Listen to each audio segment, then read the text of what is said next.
अब इस उम्र में दुकान पर बैठेगी वो। अब क्या किया जा सकता है, माँ की तो बुद्धि सठिया गई है।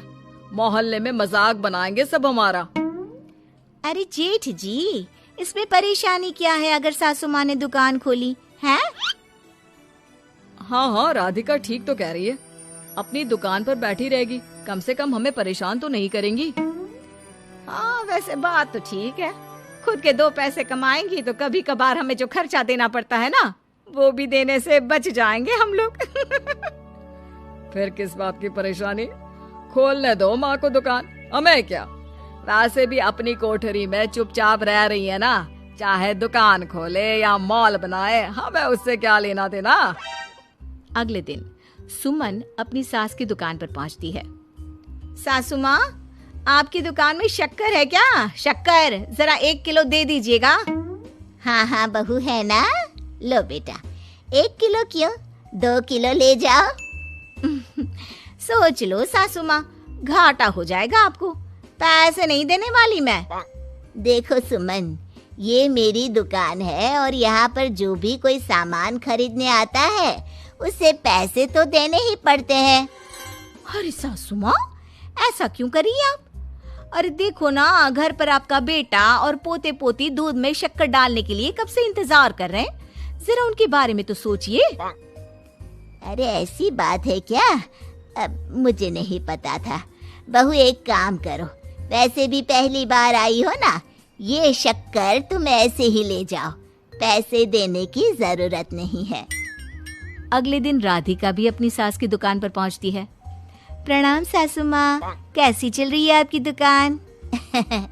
बस बेटा, जैसे तैसे करके काम चला रही हूँ। तुम बताओ, घर में सब राजी खुशी है ना? हाँ मम्मी जी, सब कुछ ठीक ठाक है। बताओ राधिका बहू, कैसे आना हुआ, कुछ काम था क्या? वो ना मम्मी जी, मुझे जरा 5 किलो आटा चाहिए था। मेरे पैर में ना बहुत दर्द है, इसलिए बाजार तक जाने में ना तकलीफ हो रही थी। घर पर बच्चे भूखे बैठे हैं, सोचा आपसे ही ले लेती हूँ। हाँ क्यों नहीं बेटा, ये लो 5 किलो आटा ले जाओ। हाँ लेकिन मम्मी जी, आपने जिठानी जी को शक्कर फ्री में दी थी, तो मुझसे भी पैसे तो नहीं लेंगी ना? अच्छा ठीक है बेटा, कोई बात नहीं, तुम ऐसे ही ले जाओ, बच्चों से क्या पैसे लेना। कुछ दिनों के बाद लक्ष्मी का बेटा अजय दुकान पर पहुंचता है। कैसी हो माँ, दुकान तो अच्छी चल रही है ना तुम्हारी, सब मोहल्ले वाले तारीफ करते रहते हैं। अब क्या करूं बेटा, तुमने तो मुझे सहारा दिया नहीं, गरीब माँ को घर से बाहर निकाल दिया। कुछ तो करना पड़ेगा ना अपना पेट पालने के लिए।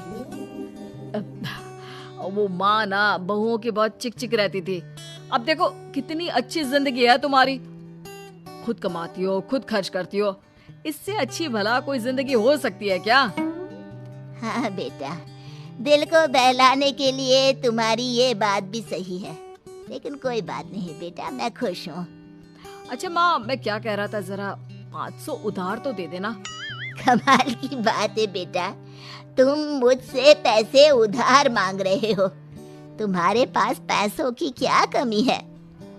अरे माँ, इस महीने की तनख्वाह नहीं आई और आप तो अपनी बहू को जानती है ना, उसे शॉपिंग करनी है, जल्दी वापस लौटा दूंगा माँ।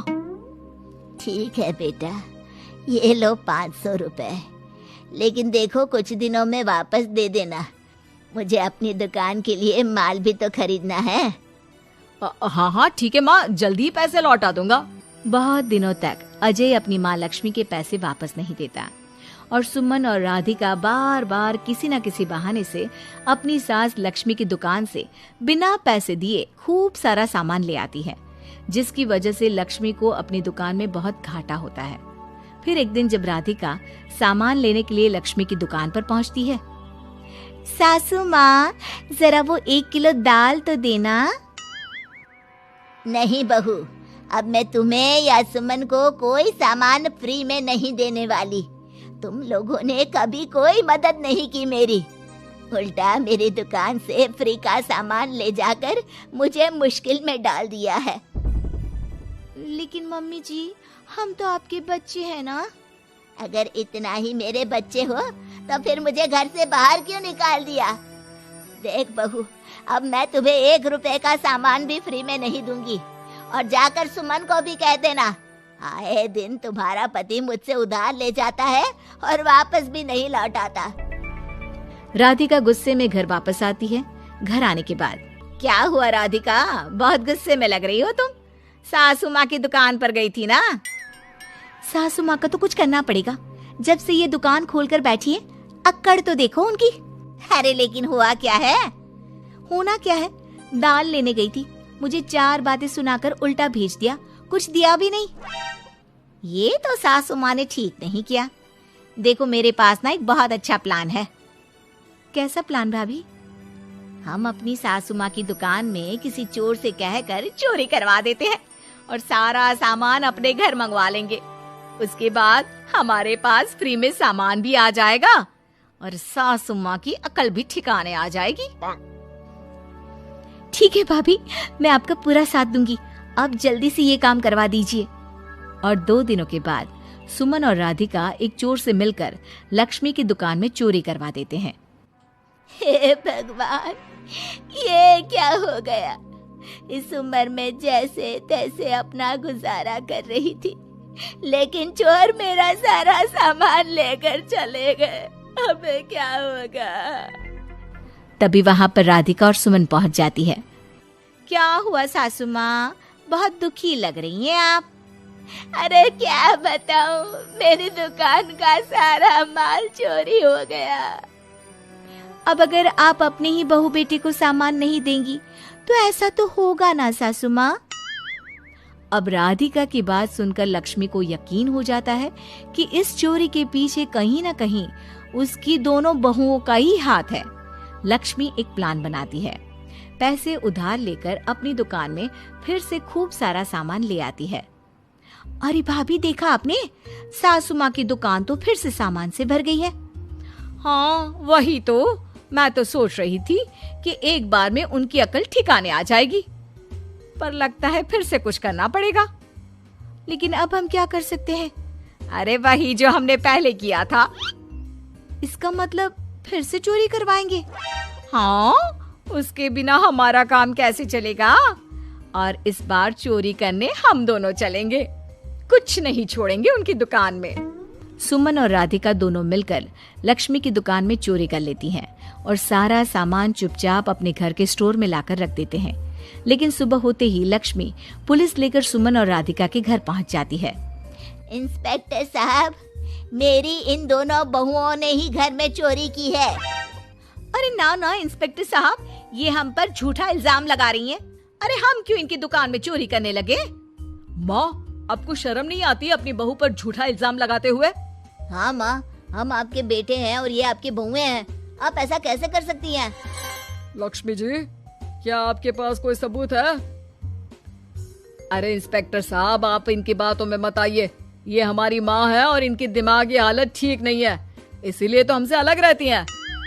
इंस्पेक्टर साहब, मेरी दिमागी हालत बिल्कुल ठीक है और मेरे पास इन दोनों के खिलाफ बहुत बड़ा सबूत है। बताइए, क्या सबूत है आपके पास? आप जरा मेरी दोनों बहुओं के हाथ पानी से धुलवा दो, फिर सब कुछ साफ साफ पता चल जाएगा। अरे हाथ पानी से धोने से क्या होगा माँ? आप दोनों मेरे सामने अपने हाथों पर पानी डालिए। जैसे ही राधिका और सुमन अपने हाथ पानी में डालती हैं, उनके हाथों का रंग लाल हो जाता है और ये देखकर सब लोग हैरान रह जाते हैं।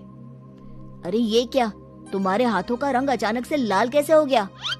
क्योंकि मैंने अपनी दुकान के सारे सामान पर एक तरह का केमिकल लगा कर रखा था। मुझे पता था जो भी चोरी करने आएगा वो सामान को अपने हाथों से उठाएगा और उसके हाथों पर रंग लग जाएगा। अरे माँ, आप तो बहुत चालाक निकली। इसे चालाक नहीं बेटा, बुद्धिमान कहते हैं। और जिसके तुम्हारे जैसे बहू बेटे हो, उसे थोड़ा बहुत तो अपनी अकल से काम लेना ही पड़ता है ना। शर्म नहीं आती आप लोगों को अपनी ही माँ को परेशान करते हुए? हमें माफ कर दीजिए सासू माँ, हम आइंदा ऐसी गलती कभी नहीं करेंगे। और हाँ, आपको अपने साथ रखेंगे, आपकी सेवा करेंगे।